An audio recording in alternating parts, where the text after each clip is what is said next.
고린도전서 2장 1절에서 5절 말씀을 교독으로 읽고 마지막 절을 같이 읽도록 하겠습니다. 찾으신 줄 알고 읽도록 하겠습니다.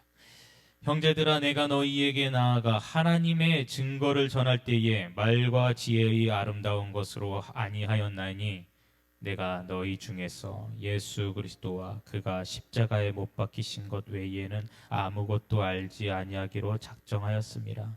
내가 너희 가운데 거할 때에 약하고 두려워하고 심히 떨었노라. 내 말과 내 전도함이 설득력 있는 지혜의 말로 하지 아니하고 다만 성령의 나타나심과 성령으로 하여 다같이 너희 믿음이 사람의 지혜에 있지 아니하고 다만 하나님의 능력에 있게 하려 하였노라. 아멘. 우리 주님의 이름으로 축복합니다. 저를 따라해보세요. 주여 오시옵소서. 오늘도 성령께서 우리 가운데 역사하시기를 주님의 이름으로 축복합니다.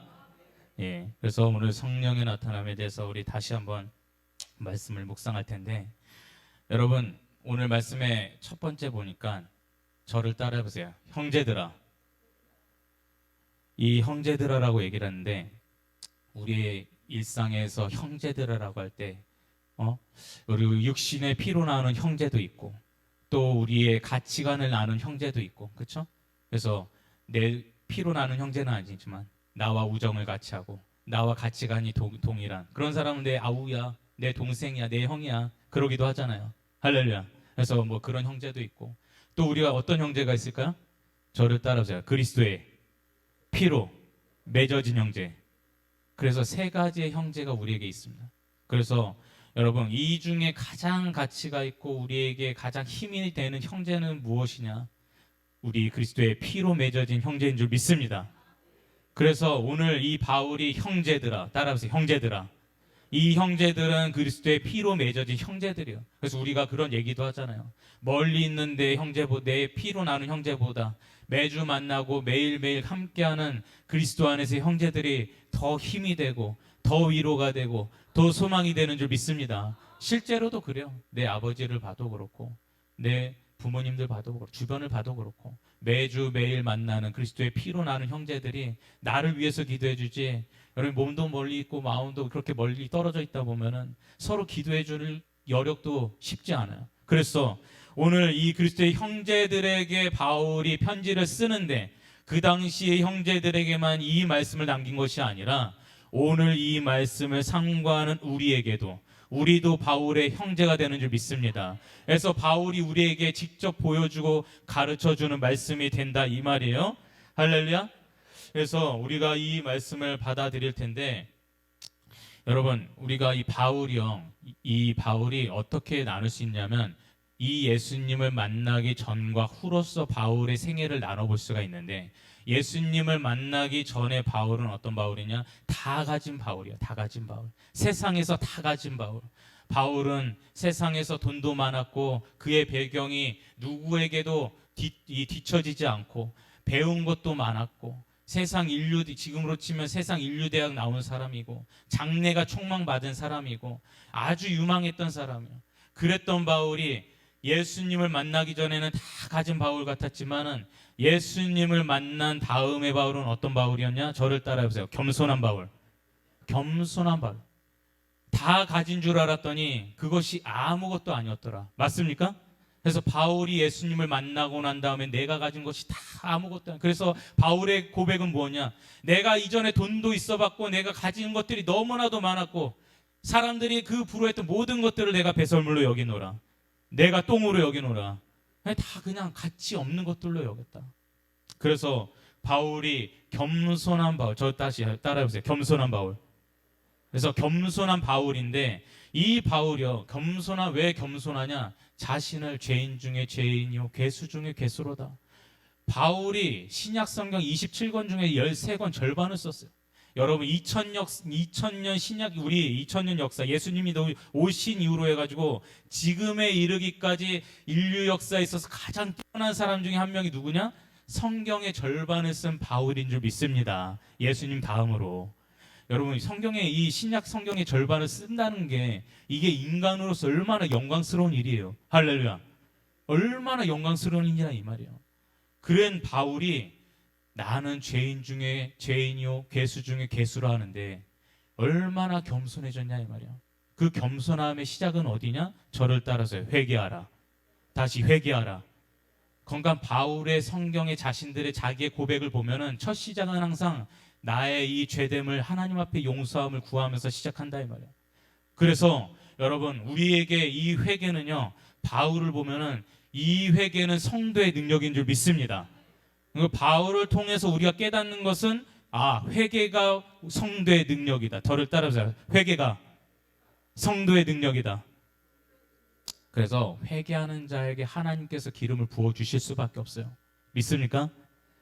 인류 역사의 우리 성경 기독교 역사를 보면은 나라와 민족이든지 교회든지 그 마을의 공동체든지 개인이든지 성자든지 누구든지 간에 그 모든 인류의 역사에서 그 모든 일들은 이 부흥의 역사는 하나님의 기름 부으심은 회개로부터 시작된 줄 믿습니다. 그래서 우리가 성령의 나타남, 성령을 추구하고 앞으로 달려가더라도 우리가 항상 마음의 중심의 첫 시작은 뭐로부터 시작돼야 되냐? 회개의 기도부터 시작돼야 되는 거예요. 그러니까 오늘 우리가 다짐합시다. 우리가 하나님 앞에 받고 싶은 것도 많고 구하고 싶은 것도 많지만 처음의 시작은 우리가 항상 우리의 죄됨을 회개하는 데부터 시작합시다. 우리의 교회의 죄를 회개합시다. 우리 개인의 죄를 회개합시다. 나라 민족에 만연해 있는 우리 죄를 회개해야 될 줄 믿습니다. 그럴 때에 하나님께서 기름에 부으심 역사하신다. 할렐루야. 이것이 성도의 능력이 될 텐데 여러분 오늘 고린도전서 2장 3절 4절을 다시 한번 보십시오. 내가 너희 가운데 거할 때에 약하고 두려워하고 심히 떨었노라. 저를 따라해 보세요. 심히 떨었노라. 바울이 심히 떨었다. 심히 떨었다.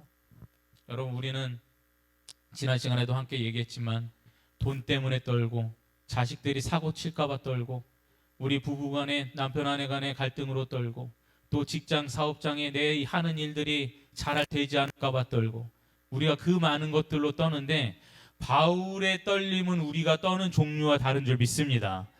바울은 자기를 테러하겠다고 먹지도 마시지도 않고 내가 너를 죽이기 전까지는 절대로 그렇게 먹지 마시지도 않겠다 했던 테러리스트 40명이 있어도 떨었다 안 떨었다? 콧방귀도 안 낀 거야. 그런 거 가지고 떨지 않는 거야. 그거는 순교의 기쁨으로 받아들이는 거야. 다만 이 바울이 떤 것은 무엇이냐? 내가 하는 하나님을 위한 모든 일에 있어서 내가 하는 기도와 내가 하는 말씀을 전하는 일과 내가 하는 신방과 선교의 모든 것들이 성령께서 나타나시지 아니할까봐 성령께서 역사하시지 않을까봐 그래서 떤 줄 믿습니다. 그래서 바울의 떠는 것들은 우리의 종류와 다르다. 저도 여러분이 떠는 것들을 다 떨어봤어요. 무슨 목사님이 다 떨어봤다. 저도 다 떨어봤어요. 어지간하면 다 떨어봤어요. 돈 때문에도 떨고 또 신앙생활에 있어서 어려움 때문에도 떨고 또 여러분들이 직장 사업장의 어려움 때문에 떨고 저도 사업해봤어요. 갑자기 목사님이 양파에 뭐야? 까도 새로운 게 다. 저도 사업도 해봤어요. 나중에 얘기해 드릴게요.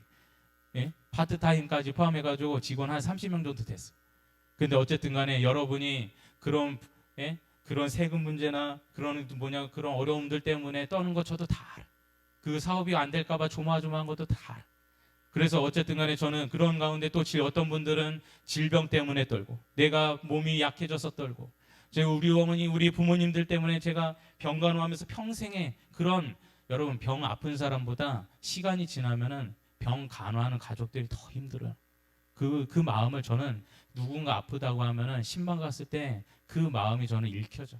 그가 얼마나 고통스럽고 가족들이 얼마나 두려움 속에서 떨고 있는지는 저도 너무나도 그래서 말하지 않아도 해도 저는 잘 알아요. 그래서 우리가 다 이렇게 떨지만 어쨌든 간에 이 모든 것들을 초월하여서 여러분 저를 따라서 성령이 나타나시지 않을까봐 떤다. 이게 바울의 고백이에요. 여러분 보십시오. 바울이 신앙생활에 있어서 우리에게 갔던 길을 다 갔다 이 말이에요. 신앙생활의 종류가 무엇이 있느냐? 뭐가 있어요? 말씀이 있고 또 뭐가 있습니까? 기도가 있고 또 뭐가 있어요? 신방도 있고 또 선교 전도도 있고 교육 훈련도 있고 이런 것들이 있는데, 바울의 사역에 있어서 말씀을 전하는 것, 기도를 하는 것, 또 신방과 선교, 교육, 이 모든 일에 있어서 여러분, 우리가 신앙생활하는 종류들이 대략 이런 것들인데, 여러분, 우리의 모든 신앙생활하는 것들에 있어서 성령이 역사하시기를 주님으로 축복합니다. 여러분이 기도할 때 성령께서 역사하시길 바랍니다. 말씀을 들을 때에 성령께서 여러분의 마음을 강타하시기를 주님으로 축복합니다. 그래서 우리가 항상 성령께서 다스림을 받아야 되는데, 이 말씀을 들을 때요, 여러분, 제가 지난번에도 말씀을 드렸지만 어떤 교회에서 어떤 목사님들은 말씀 하나 가지고 사람이 변화되는 것을 믿지 말라고 해요. 그걸 그 교육자들한테 또 가르치는 거예요. 여러분, 말씀을 들을 때 사람이 변화됩니까? 안 됩니까? 변화돼요? 안 돼요? 변화되는 줄 믿습니다. 새로워지는 줄 믿습니다. 그 성경에서 어떻게 할 수 있느냐? 백부장 고넬료, 이방인에게 베드로가 가서 말씀을 전할 때에 처음의 것처럼, 우리에게 처음 경험한 것처럼 그들에게도 역사하시더라. 성령이 역사하시더라. 할렐루야. 그러니까 성경에 이미 다 증거가 있잖아요. 그런 것처럼 말씀 들을 때에 성령께서 역사하시는데, 제가 예전에 우리 목사님, 선대 목사님께서 한창 목회하실 때에 언젠가 그 수요 예배 때 말이에요. 수요 예배 때 그 여집사님이 예수를 믿은 지가 얼마 안 됐을 때였어요. 근데 그날도 뭐 그냥 평상시랑 똑같이 뭐 부흥 집회도 아니고 금요일도 아니고 수요일 저녁 예배였어요. 한창 말씀을 전하는데 갑자기 뒤에서 막 비명 소리가 들리는, 와 하면서 갑자기 그 집 여집사님이 완전히 헷가닥해가지고 이 눈이 뒤집혀가지고 취하면서 막 거의 무릎 꿇어 그냥 앞에 달려나가듯이 하는데, 이분한테 성령이 역사하신 거예요. 할렐루야. 이분이 예수 믿은 지 얼마 안 됐는데도 성령께서 강타하시니까 말씀을 듣는 중에 막 그 무릎 꿇어 막 달려가듯이 앞에 막 비명을 지르면서 취하면서 감당할 수 없는 마음으로 앞에 나아가는데, 그때부터 그냥 안수기도 하고 막 부흥 집회 갈렸어요. 할렐루야. 그러니까 우리가 항상 말씀을 듣는 중에 사람의 심령이 새로워지고 성령께서 나타나시는 줄 믿습니다. 이게 성령이 능력일 텐데, 여러분, 기도에도 성령이 나타나시지 않으면은 우리 참 기도하기가, 하나님의 힘으로 기도하지 않으면 5분도 기도하기 쉽지 않죠. 그래요? 안 그래요? 기도하러 같이 왔다가도 5분 기도하고 할 게 없어가지고 옆에 눈치 보고 쿡쿡지로 빨리 가자고 그럴 때도 있잖아요. 근데 우리가 성령께서 함께 하시면은 정말 우리가 깊이 있는 기도가 되고, 또 기도하는 중에 방언도 되고, 성령께서 우리에게 신비한 것을 보여주실 줄 믿습니다. 이게 기독교의 신비인데, 여러분, 기도할 때요, 우리가 하나님의 성령께서 역사하신다라는 하나의 단편적인 증거는 뭐냐면 눈물이 나는 거예요. 할렐루야. 그거는 공통이에요, 공통. 뭐 그냥 한국 교회만 그런 게 아니라 세계 온 인류 역사에 있어서 기도할 때에 눈물이 나는 것은 성령께서 역사하시는 줄 믿습니다. 그게 증거. 그러니까 여러분들의 지금의 신앙생활에 있어서 잘 돌아보십시오. 나의 기도 생활 중에 언제 내가 눈물을 흘렸던가 한번 생각을 해보자 이 말이에요. 우리가 가슴에 손을 얹고 나는 언제 눈물을 흘렸던가. 저는 감사한 것은 제가 요즘에 기도할 때에 성령께서 제 마음을 터치하시고 강타하시니까 이 자리에 나와 기도할 때에 눈물을 허락하심을 감사하더라고요. 하나님께서 저에게 감동을 주시는 건 뭐냐면, 아들아, 우리의 교회가 이제는 눈물이 필요하다. 눈물이 필요하다. 할렐루야. 하나님께서 비전 꿈의 교회라는 이 배를 띄우시기 위하여 더 많은 눈물이 필요하다. 할렐루야. 여러분, 그래서 여러분, 우리가 다 이 하나님의 강력한 성령의 나타나심으로 인해서 눈물을 흘리는 기도가 필요한 거야. 눈물이 회복되시기를 주님의 이름으로 축복합니다. 축복합니다. 동의가 안 되더라도 입을 열어 아멘을 외치세요. 그러면 하나님께서 그 간절한 마음을 보고서도 찾아가시는 줄 믿습니다. 왜 그 한마디 못해가지고 왜 입을 열지 못하여 하나님이 찾아가시겠다는데도 그것을 거절하냐 이 말이에요. 여러분, 우리의 기도 가운데 성령께서 역사하실 줄 믿습니다. 저는 근데 이 선교에 있어서도 지난번에 제가 그 전도 얘기하면서 제가 그 우리 선대 목사님 그 고향 가서 제가 전도한 거 얘기 드렸죠. 예?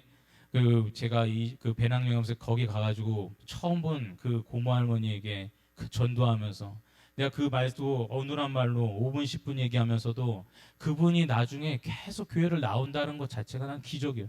나 그날 그분을 보면서 한복 입고 나온 것도 기적인데 20년 가까이 그 교회 사모님이 전도해도 안 나온 사람을 제 능력을 어떻게 그분을 전도하냐 이 말이에요. 난 그분이 주일날 나온 거 보면서도 참 저분이 왜 나왔을까 그 생각을 했대. 근데 돌아보면 돌아볼수록 성령의 역사하심이 아니면 그분이 교회에 나올 수 없고 예수를 믿을 수 없고 할렐루야 성령께서 역사하시면은 우리의 능력을 뛰어넘어 하나님께서 초월한 능력을 나타내실 줄 믿습니다. 전도가 되고 선교가 되고. 근데 제가 그 예전에 세계 일주 선교 여행을 하면서 그 반대가 되는 교회들을 봤는데 참 제가 안타까운 게 그 볼리비아 라파지에 가면은 한인 교회가 있어요.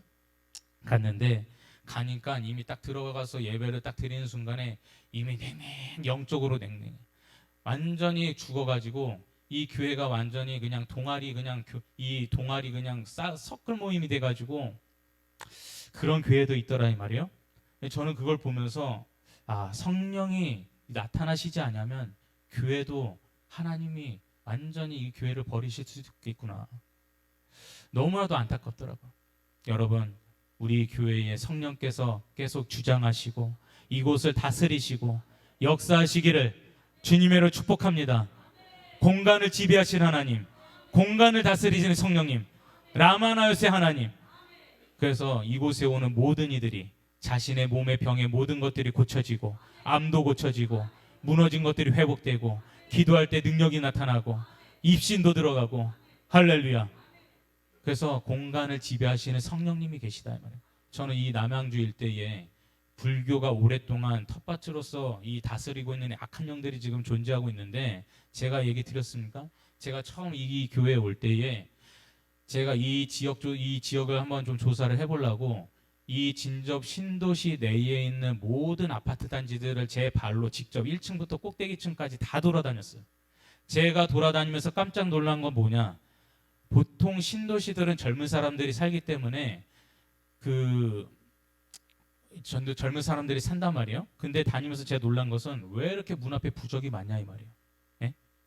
그 다니지 않은 사람 모를 거예요. 거기 뭐 전단지 붙이러 다니는 사람들 외에는 그 모를 겁니다 아마.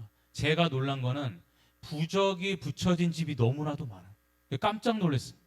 그래서 이 지역을 다스리고 있는 어두움의 영을 우리는 물리쳐야 될 줄 믿습니다. 그들이 이곳에 와서 성령의 빛으로서 어둠을 물리쳐야 될 줄 믿습니다. 우리의 모든 삶의 문제들은 사업이 됐든 직장이 됐든 우리 가정의 모든 관계의 모든 불화들은 어두움의 영을 물리쳐야 될 줄 믿습니다. 성령이 나타나셔야 된다면. 그래서 저는 우리의 이 교회 생활도 마찬가지지만 개인의 삶에 있어서 자식 농사도 그렇고 그렇죠? 자식 농사니까 왜 내 뒤에 자꾸 뜨끈뜨끈한 느낌이 들죠? 다들 표정이 별로 안 좋은 느낌이 들죠? 자식 얘기하니까 뜨끈뜨끈 뭔가 아무튼 자식 농사도 마찬가지고 여러분 우리가 하는 그런 애국 목회도 애국 활동도 마찬가지고 그 외에 일상의 모든 것들에 성령이 역사되실 줄 믿습니다. 근데 제가 보니까 애국 이 활동도 있잖아요. 나라 민족을 수고하는 이들이 얼마나 힘들겠어요. 주변의 사람들한테 지나가는 모르는 사람들한테 비난받고 조롱을 당하고 때로는 경찰 부르는데 경찰 지나가는 사람이 경찰 전화 신고해가지고 경찰차 또 동원하고 그럴 때마다 얼마나 마음이 힘들고 또 낙심이 될 때도 있겠습니까마는 여러분 잘 기억해야 될 것은 무엇이냐?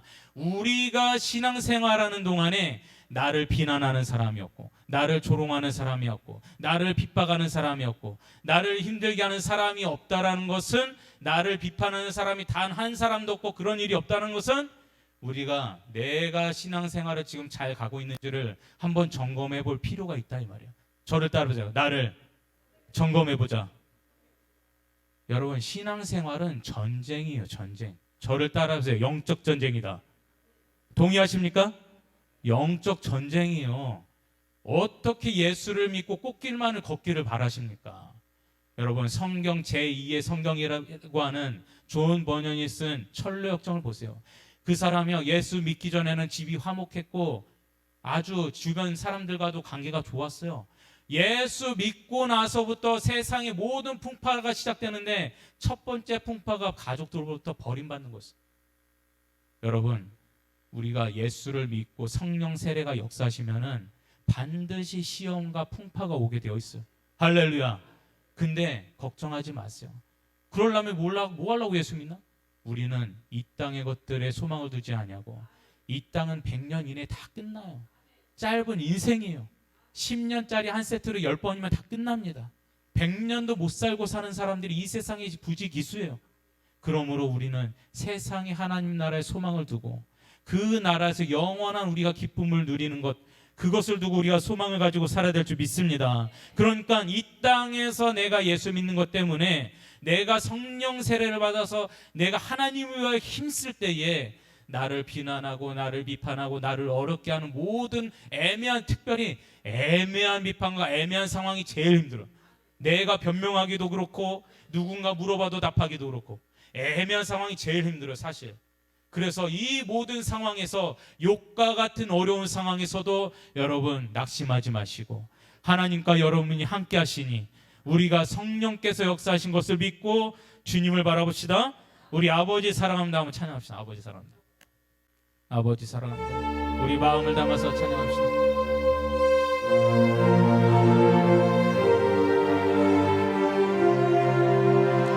우리의 고백입니다. 주님 아버지, 아버지 사랑합니다. 아버지, 아버지 경배합니다. 아버지 채워주소서. 당신의 사랑. 우리 두 손을 들고 찬양해요. 성령님, 성령님 사랑합니다. 성령님 경배해요. 경배합니다. 아멘. 성령님 채워주소서. 당신의 사랑으로. 할렐루야. 아멘. 저는 그래서 우리 임공수 사모님의 지금의 이 아픔은 우리 교회의 아픔일 텐데, 교회 어머니가 아프면 우리 교회의 아픔이에요. 할렐루야. 근데 왜 이 시험을 주셨는가? 여러분, 우리가 아브라함이 이삭을 믿음 가운데서, 죽은 자 가운데서 살리실 것을 믿은 것처럼 주께서 우리에게 이 시험을 건너 축복의 대로로 열어주실 줄 믿습니다. 하나님의 우리의 축복하실 것에 대한, 여러분, 하나님은 항상 뭔가 일을 이루시기 전에 우리에게 반드시 건너야 될 시험을 먼저 보이시니 우리가 시험에 좌절하지 마시고 그 건너에 축복을 기대하며 소망할 수 있기를 주님으로 축복합니다. 그래서 우리의 모든 일상에 성령께서 나타나셔야 되는데, 제가 예전에도 놀란 거, 참 신기한 거 뭐냐면은, 예전에 우리 교회에 계셨던 집사님 중에 한 분이 완전 꼴찌였어요. 담배를 하루에 2-3갑도 넘게 폈던 분이, 이분이 예수를 믿고 난 다음에 이 금연을 하려고 노력도 안 한 분이에요. 예수를 믿고 난 다음에 이제는 내가 예수를 믿었으니까 이 금연을 이제는 담배를 끊어야겠다 생각을 했는데, 언제부턴가 노력도, 금연을 하겠다라는 어떻게 금연한 것도 아닌데 담배가 한순간에 끊어져 버렸어요. 할렐루야. 여러분, 담배 펴보신 분들은 아실 거예요. 담배 끊기가 마약처럼 쉽지가 않을 거예요, 아마. 그래서 우리가 흔히 하는 얘기로 담배 끊는 인간이나 상종도 하지 말라는 게, 인간적으로 얼마나 지독하면 그런 얘기가 나오겠어요. 근데 이분이 하는 고백은 뭐냐면, 담배 끊으려고 노력해본 적도 없고 금단 현상도 한 번도 없고 담배 냄새를 언제부터 딱 맡는데 너무나도 역해서 이제는 담배가 확 그냥 자연스럽게 끊어졌다 이 말이에요. 성령께서 역사하시면 우리의 삶의 모든 것들을 다스리실 줄 믿습니다. 그래서 성령께서 우리에게 함께 하실 때, 여러분, 성령께서는 우리 가운데 어떤 식으로 나타나시느냐, 여러분, 성령께서 어떻게 나타나시는지를 우리가 보려면 우리 삶의 2가지 잣대를 생각하면 돼요. 첫 번째가 뭐냐? 저를 따라해 보세요. 예수님. 이 예수님께서 하나님께서 예수님에게 어떤 식으로 성령께서 역사하셨는지를 우리는 잘 살펴보면 되는 거예요. 근데 여러분, 예수님은 하나님이십니까? 하나님 맞으세요, 아니세요? 맞습니까? 저기 어디, 저기 영국, 독일 이런 데 수입산 그 신학 배운 사람들은 하나님이, 예수님이 하나님과 동등된 분이 아니라고 가르치는 데도 있긴 하는데 절대로 그런 이단적인 논리에 빠지지 않기를 축복합니다. 예수님은 하나님이시다 이 말이에요. 그래서 예수님이 잉태하실 때에 뭘로 나오셨어요? 성령께서, 저를 따라서 성령으로 잉태하셨다. 성령께서 잉태하셨지만 예수님의 공생의 사역, 본격적인 33년 인생 중에 3년 반 중에 이 공식적인 사역을 하기 위해서 예수님께서 성령을 받으셨다 이 말이에요. 할렐루야. 성령 세례를 받으셨다 이 말이에요. 요한으로부터 물 세례를 받을 때 비둘기같이 성령이 임하셨더라. 할렐루야. 사실 예수님은 하나님이시기 때문에 뭐 이런 과정 자체가 사실은 필요가 없어. 근데 왜 보여주셨냐? 우리에게 어떻게 살아가야 되는지, 신앙생활을 해야 되는지, 사역을 해야 되는지 모범적인 샘플을 보여주신 줄 믿습니다. 그래서 이 불필요한 과정을 예수님께서 겪으셨다 이 말이에요. 두 번째로, 그렇다면 제자들을 우리가 봐야 되는데, 따라하세요. 제자들. 이 제자들에게 성령께서 어떻게 역사하셨는가? 여러분, 제자들은요 예수님과 3년 반을 함께 다녔죠. 맞습니까? 예수님과 동고동락, 잘 때도 예수님이 계시고 밥 먹을 때도 계시고 씻을 때도 계시고, 예? 다 예수님과 동행했다 이 말이에요. 근데 이 시간을 신학교 시간으로 계산하면은 10년의 시간이다. 10년의 시간. 신학교에서 10년. 여러분, 보통 신대원이 3년입니다. 신학교는 뭐 4년이긴 하겠지만 10년 동안 예수님과 함께 배운 거예요. 그러므로 여러분, 얼마나 이 시간이 대단합니까? 우리가 모세 아시죠? 모세 아세요? 모세가 하나님을 대면하여 만날 때에 40일 동안 그 산에 있으면서 하나님과 얘기도 하고 그랬단 말이에요. 근데 모세가 하나님의 얼굴을 보고자 했을 때에 보여주시지 않냐고? 어디만 보여주셨어요? 뒷모습만 잠깐 보여주셨어요. 잠깐. 근데 이 뒷모습만 살짝 본 모세가 내려올 때에 만화에도 보면 어떻게 나와요? 이 모세 얼굴에서 광채가, 빛이 엄청 나가지고 사람들이 그 빛을 감당하기가 어려운 거예요. 그래서 수건을 둘러 쓰고 내려왔다고 했어요. 할렐루야. 그러니까 하나님의 뒷모습만 봐도 이 흡수된 하나님의 영광이 흡수된 이 모세 얼굴도 광채 때문에 이게 감당할 수가 없는데, 하나님의 본체 되신 예수님과 같이 대면해서 가까이 얘기도 하고 앉기도 하고 같이 먹기도 하고 이 교육도 받고, 이게 얼마나 대단한 일이냐 이 말이에요. 할렐루야. 근데도요, 예수님은 이 시간 가지고도 사역을 본격적으로 제자들이 하나님의 일을 하도록 허락하지 않으셨어요. 그 다음에 어떻게 하셨느냐? 40일. 여러분, 예수님께서 부활하신 줄 믿습니다. 예수님께서 성령으로 부활하신 줄 믿습니다. 부활하시고 나서 40일 동안 제자들에게 찾아가셨어요. 너희에게 평안이 있으라. 평안할지어다. 할렐루야. 그래서 부활체로서 예수님께서 40일 동안 또 보충 수업을 하셨는데, 그럼에도 불구하고 이 시간들이 너무나도 대단한 시간들이지만 이때까지도 허락지 않으신 거예요. 왜? 저를 따라오세요. 성령이 역사하지 않으셨다. 그러니까 성령은 우리가 구원받을 때, 여러분, 우리가 예수 영접할 때 성령님이 역사하십니까? 안 하십니까? 역사하셔요. 우리가 예수 영접할 때 역사하시고, 예수님께서 잉태하실 때도 역사하셨고. 그러나 우리가 성령을 생각할 때 항상 이 공식을 생각하면 돼요. 1+1. 뭐라고요? 1+1. 홈플러스 가도 1+1. 이마트를 가도 1+1. 표정이 다 왜 이래? 성령님도 1+1. 성령님이 왜 1+1이냐? 우리가 처음에 구원받고 예수를 영접할 때도 성령이 역사하시지만, 우리가 본격적으로 예수를 위하여 살겠다 할 때도, 그때도 성령의 세례가 역사하셔야 될 줄 믿습니다. 그러니까 우리가 단회적으로 옛날에 여러분들이 청년 때, 어렸을 때에 만났던 예수님, 그때 성령님으로는 우리가 예수의 이 사명을 감당할 수 있어요, 없어요? 없다 이 말이에요. 이미 성경에서 다 보여주시고 계시잖아요. 그래서 예수님께서 뭐라 하시냐? 저를 따서 몇 날이 못돼요. 약속하신 것을 기다리라. 어디에서? 예루살렘에서. 예루살렘. 따라서 예루살렘. 예루살렘에서. 여러분, 예루살렘에서 예수님께서 떠나지 말라는 거예요. 왜? 하나님의 집이 여기고 하나님이 여기에 계시고 이곳에서 성령을 약속하신 줄 믿습니다. 우리가 예수를 떠나서는 안 될 줄 믿습니다. 우리가 교회를 떠나서는 안 될 줄 믿습니다. 제일 바보 같은 게 저는 주변에 보면요, 실제로 예수 정말 잘 믿다가 어떤 사건 때문에 상처받은 일 때문에 예수를 떠난 정도가 아니라 예수를 저주하고 떠난 사람들이 있어요. 그러면 됩니까? 안 됩니까? 그거는요, 우리 인생에 100억, 1000억짜리 로또를 맞은 그 로또를 가지고 내 손을 찢어가지고 버린 일이나 마찬가지야. 왜 자기 스스로를 수렁에 쓰레기통에 집어넣냐 이 말이야.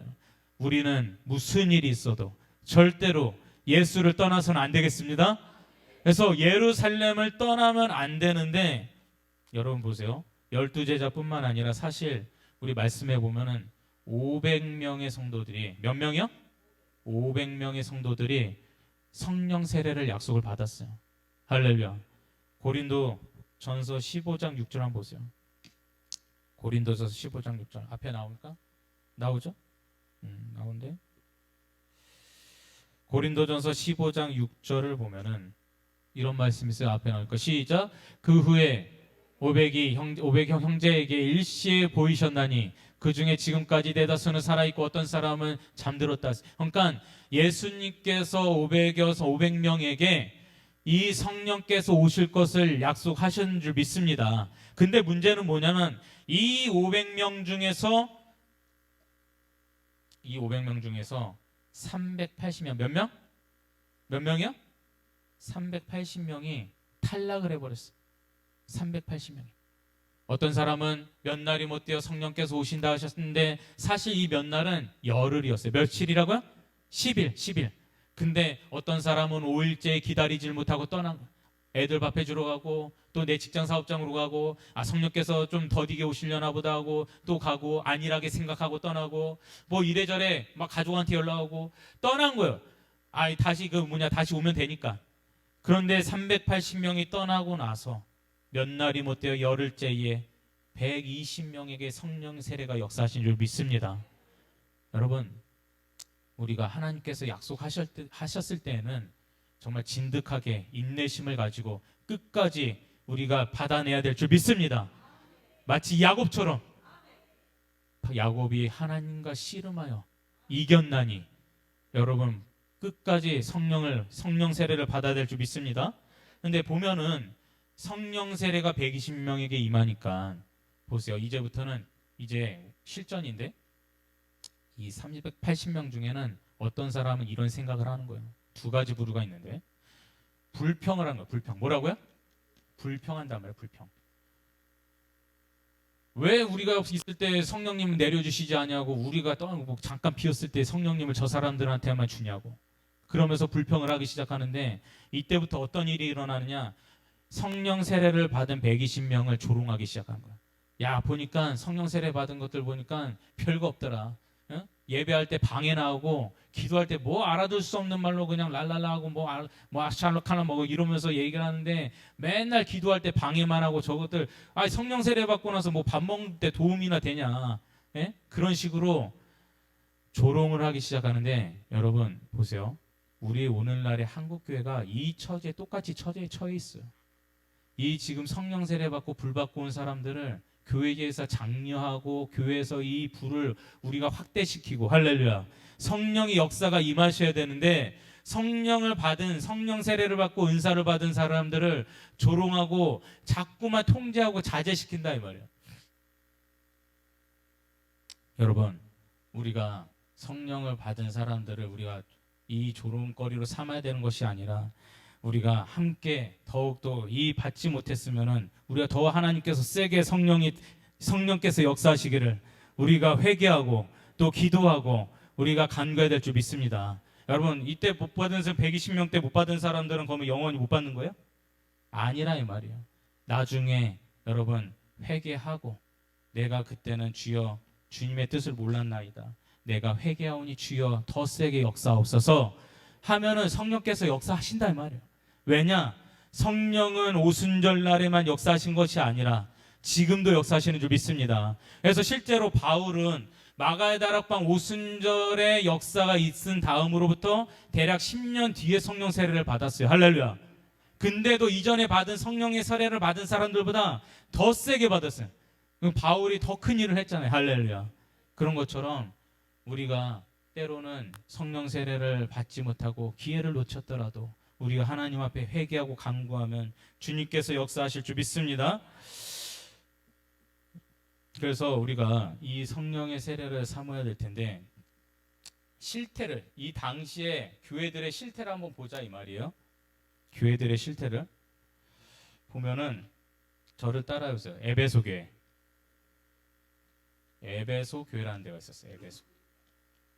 에베소의 교회는요, 아볼로라는 분이 목사님이었습니다. 누구라고요?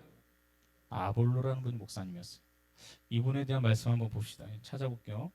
사도행전 18장 24절부터 25절 한번 보세요.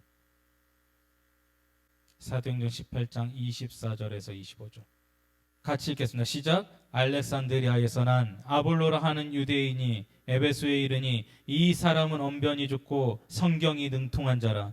그가 일찍이 주의 도를 배워 열심으로 예수에 관한 것을 자세히 바라며 가르치나 요한의 세례만 따름이라. 아멘. 이 아볼로에 대해서 소개를 한, 이제부터는 이제 교회 실전이에요. 보세요. 아볼로에 대해서 소개하기를 뭐라고 하냐? 학문이 많고, 그 다음에 성경에 능통하고, 맞습니까? 그리고 일찍이 주의 도를 배웠고, 그리고 깨달았고, 또 뭡니까? 가르치기를 잘하고, 열심까지 있다. 저를 따라오세요. 학문이 많고, 성경에 능통하고, 일찍이 주의 도를 배우고, 가르치길 잘하고, 열심히 있다. 완벽한 사람. 이런 사람은요, 저기 제가 아는 어디 신도시 같은 좋은 교회 가면은 아주 환영받을 사람이에요. 근데 보세요. 이게 뭐냐? 학문이 많다라는 것은 지금으로 치면은 아이비리그, 하버드, 예일, 프린스턴 같은 인류 대학을 나온 사람이에요. 성경이 능통하다라는 것은 목사님 이상으로 신학자, 교수 이상이에요. 일찍이 주의 도를 따랐다는 것은 모태 신앙이에요. 그래서 가정에서부터 일찍이 아주 좋은 환경에서 예수님을 배우고 따랐어. 일찍이. 가르치기를 잘한다. 열심도 있다. 근데 이 사람에게 결함이 하나 있는데 절정적으로 뭐가 결함이냐? 뭐예요? 저를 따르세요. 성령 세례를 모른다. 성경에 보니까 물 세례만 알더라.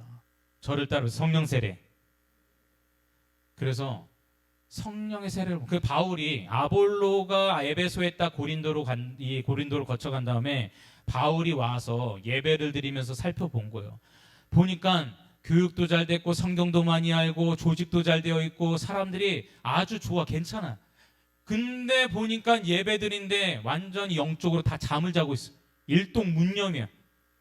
왜 그런가 봤더니 아볼로가 물 세례는 하는데 성령의 세례를 모르더라. 여러분, 저를 따라오세요. 성령 세례를 받자. 할렐루야. 지금 한국 교회의 실정이 어디에 속해 있느냐? 이 아볼로 목회와 교회의 실전에 지금 속해 있습니다. 이 영적인 병에서 깨어나야 될 줄 믿습니다. 정말로 심각한 시대를 우리는 살고 있는 거예요. 보세요. 저는 경험하지 못한 80년대, 70년대, 60년대 이 시간 거슬러 올라가면은 그때의 예배 드리는 장면도 유튜브 가서 한번 찾아가 보세요. 그 유튜브를 봐서도 성령의 세례가 불같이 임하시는 것을 여러분 그때 다 경험을 해보셨을 거 아니에요. 우리 권사님들은. 여러분, 근데 이 시대에 지금 불은요, 어디서 불 가져왔다고 하면, 불 가지고 왔다고 하면 그 불 갖다 물 가지고 막 끄기 바빠요. 그런 우리의 역행의 시대를 살고 있다면. 두 번째 교회를 볼 텐데, 저를 따라서 로마 교회. 다시 로마 교회. 로마 교회가 있어요. 이 교회는 좀 특별해요. 왜냐? 이 교회는 목사님들이나 사도들이나 제자들이 가서 당시에 세운 교회는 아니었어요. 무슨 교회냐? 자생하는 교회예요. 자발적으로 생긴 교회예요. 그런 교회 있어요. 근데 이 신약 성경에 보면 이 교회가 어떤 해 해당되는 교회가 있냐면 골로새 교회가 있어요. 무슨 교회요? 골로새 교회. 여기도 자생교회예요. 어떻게 이렇게 자발적으로 생긴 교회냐? 당시에 마가에다라방 사도행전 2장의 오순절 역사가 임할 때에 오순절 명절, 한국으로 치면은 설날, 추석 같은 명절 때에 이 유대인들이 각국에 흩어져 있다가 다시 예루살렘으로 돌아왔단 말이에요. 그때의 성령 세례 불세례가 역사할 때에 본 사람들, 저를 따라 본 사람들이 나중에 명절 오순절이 끝나고 나서 자기 동네로 다 돌아갈 때에 로마로 돌아간 사람들이 세운 교회가 있었다 이 말이에요. 그게 로마의 교회예요. 그 로마의 교회가 자생하여 생겼는데 이때에 여러분 성경 말씀에 보면은 로마서 1장 11절 한번 보세요. 로마서 1장 11절. 로마서 1장 11절 보면은 앞에도 나오시니까 못 찾은 분들은 다 같이 시작. 내가 너희 보기를 간절히 원하는 것은 어떤 신령한 은사를 너희에게 나누어 주어 너희를 견고하게 하려 함이. 저를 따르세요. 어떤 신령한 것을 주고자 한다. 여기 신령한 게 뭐냐 이 말이에요. 신령한 게 뭐예요? 예? 성령 세례. 따라오세요. 성령 세례. 바울이 로마 교회에 성령 세례를 주기 원한다. 비전 꿈의 교회에 성령 세례를 주기 원하노라. 할렐루야. 그래서 로마에 가기를 원했다 이 말이에요. 바울이 로마 교회를 보니까 듣기도 해보니까 소식을 들으니까 뭐 말씀도 잘 전하고 기도도 잘하고 제자 훈련도 잘하고 또 세례도 잘 주고 하는데 어쨌든 간에 한 가지 결함이 뭐냐? 꼭 필요한 게 성령의 세례. 할렐루야. 그러니까 성령 세례가 없기 때문에 바울이 꼭 가고자 했던 거예요. 그러니까 우리가 여기서 유추해 볼 수 있는 건 뭐냐? 성령 세례라는 것은 물론 하느님의 특별한 계시로 인해서 성령 세례를 받는 경우도 있겠지만 보통의 성령 세례는 바울과 같이 내가 너희에게 가서 신비한 것을 전하길 원하노라. 안수하여서 말씀을 전하여서 대면하여서 직접으로 불을 전해야 될 줄 믿습니다. 그러니까 우리가 보세요. 장작에 나무에다 불을 붙여놓고 불을 여기 이제 그 불을 갖다 붙여야 되는데 이 불 들고 텔레파시로 갖다 붙어라 하면 붙습니까? 기도하면 붙어요? 그 병원에 모시고 가야지.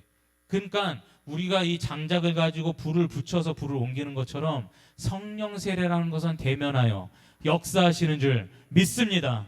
이게 성령 세례가 될 텐데 여러분 그래서 이 에베소 교회와 로마 교회를 통하여서 우리가 결론적으로 뭘 생각할 수 있느냐? 저를 따라서 신앙생활의 마침표는 성령 세례다. 할렐루야. 이게 에베소 교회와 로마 교회를 통해서 우리에게 결론적으로 알려주는 깨달음이다 이 말이에요. 성령의 세례가 역사하실 줄 믿습니다. 성령의 세례가 우리 가운데 임해야 된다 이 말이에요. 여러분, 제가 방금 전에도 얘기했지만 우리 대한민국의 이 교회들이 지금 현실이 성령 세례를 사모하지 않을 뿐만 아니라 부정하거나 외면하는 그러한 교회들도 많아요. 맞습니까? 현실. 그래서 여러분 우리가 이제는 잘 영분별을 해야 될 텐데 여러분 성령 세례가 경박스럽습니까? 예? 제가 이전에 경험했던 교회들 보면요. 말로는 부정을 하지 않아. 근데 이미 체험적으로 예배 문화 자체가 어디 가서 막 예배 때 방언하고 기도할 때 방언하면은 주변에서 이미 풍기는 냄새가 싫어한다 이 말이에요. 예? 이 어찌된 상황이냐 이 말이에요. 불을 갖다 붙여도 모자를 파네. 어디 예배 때 방언하고 그러면은 그거 막 물로 끌려고 그 난리를 치니. 여러분 우리 한국 교회가 회개해야 될 줄 믿습니다. 그래서 여러분 우리 지금 이 교회들이 어떤 이 성령 세례를 완전히 지금 부정하고 외면하는 현상들이 어떤 식으로 나타나느냐 잘 보세요. 저를 따르자. 합리적, 이성적, 상식적 이 병에 지금 이 병에 들어야 돼. 중병에. 저를 따라서 합리적 신앙, 이성적 신앙, 상식적 신앙. 여러분이 생각했을 때 이러한 단어가 이런 말이 좋아요, 싫어요? 좋게 보여요, 듣기 싫어요? 예? 좋잖아요. 보기 좋잖아요. 근데 잘 생각하세요.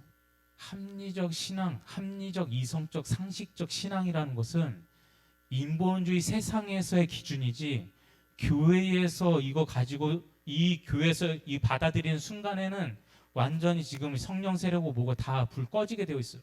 할렐루야. 완전 다 영적으로 잠들어 있다 이 말이에요. 이게 왜 그런지 제가 잘 이제부터 말씀을 드려볼 텐데, 여러분 합리적인 신앙이라 했을 때 우리 한국의 선교사님들이 보십시오. 한국의 선교사님들이 이 땅에 들어왔을 때 그분들이 가지가지의 사연을 들고 이 땅에 들어왔습니다. 그분들이 정신 이상해서 이 땅에 들어온 게 아니에요. 이 미개한 땅에 말이죠. 저 미국에서 프린스턴, 하버드, 예일 대학 나온 사람들, 그 당시에 장래가 촉망했던 뭐 법대 나온 사람들, 의대 나온 사람들, 이런 가지가지 경영학과 나온 사람들, 이런 유수한 인재들이 한국 땅에 선교사로 들어왔다 이 말이에요. 근데 심지어 어떤 사람들은 자기 어린 아이, 자기 딸하고 자기 처하고 중국을 통해서 들어오다가 중국에서 풍토병 걸려가지고 자기 처하고 자식이 죽어버렸어. 여러분, 만약에 합리적인 신앙을 가진 사람이면 그 당시에 가족들이 부를 때에, 호출할 때에 고국으로 돌아가는 게 맞지 않겠어요? 그래요, 안 그래요? 합리적 신앙이라면 그럴 거 아니에요. 이성적인 생각을 가지고 어떻게 이 상황에서 한국에 와서 순교를 하냐 이 말이에요. 그럼에도 불구하고 그 눈물을 그 땅에 묻고 한국의 조선 땅에 들어와서 그분도 이 땅에서 순교를 했다 이 말이에요. 할렐루야. 어떻게 이성적 신앙과 합리적 신앙을 가지고 이 땅에 들어와서 그 어려운 상황에서 선교를 하냐 이 말이에요. 여러분, 우리 조선 땅에 그 선교사님들이 들어왔을 때 이 조선 사람들이 어느 정도로 미개했냐면, 그 사진에도 보니까 그 허름한 집 옆에 도랑을 팠는데 거기 집에서 나오는 똥물, 설거지한 물, 뭐 온갖 물이 다 흐르는데 그 물 가지고 또 사람들이 식수로 먹는 거야. 선교사들이 그걸 보고 기겁을 해가지고 장티푸스 이런 것들 걸리니까 끓여 먹으라고 해도 믿지를 않는 거야. 그 정도로 미개한 민족이었다 이 말이야. 그런 땅에서 선교사님들이 어찌하여 합리적인 신앙과 상식적인 이성적 신앙을 가지고 이 땅에서 자신의 피를 흘릴 수 있냐 이 말이에요. 그러니 여러분, 우리의 신앙생활이 이 합리적이고 이 이성적 신앙을 가져야 됩니까? 안 가져야 됩니까? 이것을 버려야 될 줄 믿습니다. 지식의 저주를 버려야 될 줄 믿습니다. 이게 이 땅의 오늘날의 한국교회의 지식의 저주가 되었다 이 말이야. 세상에서 좋은 것이, 하나님의 나라에 좋은 것이 될 수가 없는 거예요. 그래서 우리는 이 상식과 이성과 이 합리적인 거 이성과 상식을 뛰어넘어 우리가 성령의 세례를 우리가 받아야 될 줄 믿습니다. 우리는 역행을 해야 될 줄, 시대를 역행해야 된다 이 말이에요. 제가 이제는 교회에서 제일 우리가 배척해야 될 것은 상식적 신앙에 머물러 있어야 된다는 얘기예요. 어디 교회 가면은 항상 광고 시간에 이렇게 얘기해요. 우리 교회는 상식적인 교회입니다. 우리는 상식을 추구하는 교회입니다. 너무 비정상적인 교회가 있으니까 우리는 상식을 추구하는 교회입니다. 일리가 있는 말이지만 여러분, 상식을 초월해야 될 거 아니에요. 성령의 신비한 능력을 받아야 될 거 아니에요. 성도들 싹 다 영적으로 그냥 잠재워버리고, 여러분 사탄이 그걸 제일 바라는 거예요. 우리가 신앙생활 하는데요, 사탄이 어느 정도로 용납을 하냐면, 사탄이 아주 간사하기 때문에 여러분이 교회 생활하고 신앙생활하는 것까지는 용납을 해. 거기까지는 용납을 해. 그런데 이 중에 잠자는 이 성도들 중에 깨어나가지고 영의 눈이 열려서 성령 세례 받고자 막 불철주야 이제 일어나면은 그때부터는 사탄이 가만히 놔두지를 않는다 이 말이에요. 사탄은요, 교회 안에서 성도들이 가만히 영적으로 잠자는 걸 제일 좋아요. 할렐루야. 이거를 우리 한국교회가 깨달아야 될 줄 믿습니다.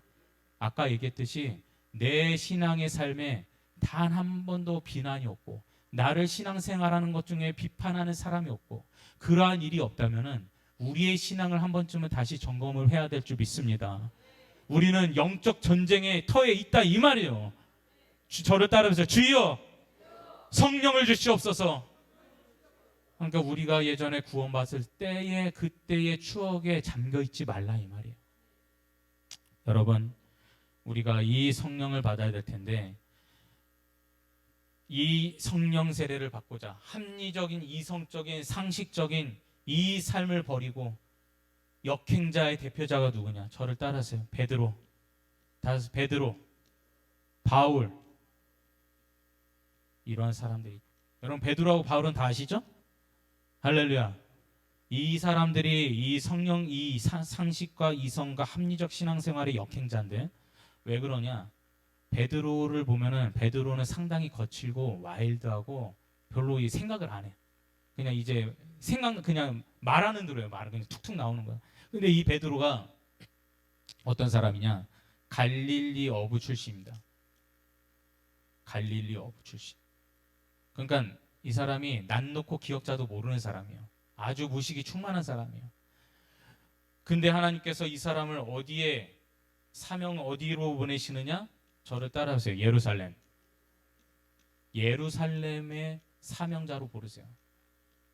맞습니까? 근데 예루살렘이라는 동네는 어느 동네냐? 지금으로 치면 강남이에요. 강남. 박사들이 많고 의사가 많고 교수가 많고 뭐 판사가 많고 그냥 배운 사람 너무 이런 지적으로 너무 뛰어난 사람들이 많아요. 여러분 우리가 생각했을 때 이러한 동네면요. 우리가 사실은 잘 배우고 좀 그래도 신학적으로도 많이 배운 사람이 가야지 자기 능력을 발할 텐데 하나님께서는 베드로를 예루살렘으로 보냈다 이 말이에요. 바울은 어떤 사람이냐? 가말리엘의 문화에서 뛰어난 학문을 배우고 그렇죠? 그리고 돈도 많고 그리고 8일 만에 할례를 받았으며 로마 시민권자를 가진 사람이요. 아무튼 다 가진 사람이에요. 근데 이 사람을 하나님께서 어디로 보내시느냐? 어디로 보내셨어요? 따라하세요. 이방인의 사도로. 이방인의 사도로 보냈단 말이에요. 사실 우리가 인간적으로 생각하면은 베드로가 이방인의 사도로 가야 되고 왜냐하면 이 사람은 거친 상황에서 너무나도 잘 자랐기 때문에 적응을 잘할 사람이에요. 근데 어찌하여 베드로를 예루살렘 지식인들을 향해서 얼마든지 자신의 능력을 발할 수 있는 바울을 예루살렘으로 보내지 않냐고 이방인의 사도로 보낸 것은 여러분 하나님께서는 자신의 능력을 의지하지 않게 하시고 오직 성령을 의지하게 하시는 줄 믿습니다. 이것이 하나님의 말씀이 하나님께서 우리에게 전하시는 메시지가 되는 줄 믿습니다. 여러분 우리의 능력을 버리고 우리의 생각을 버리고 우리의 모든 지정의를 내려놓고 우리가 성령을 따라서 저를 따라서 성령을 따라서 살아야 될 줄 믿습니다.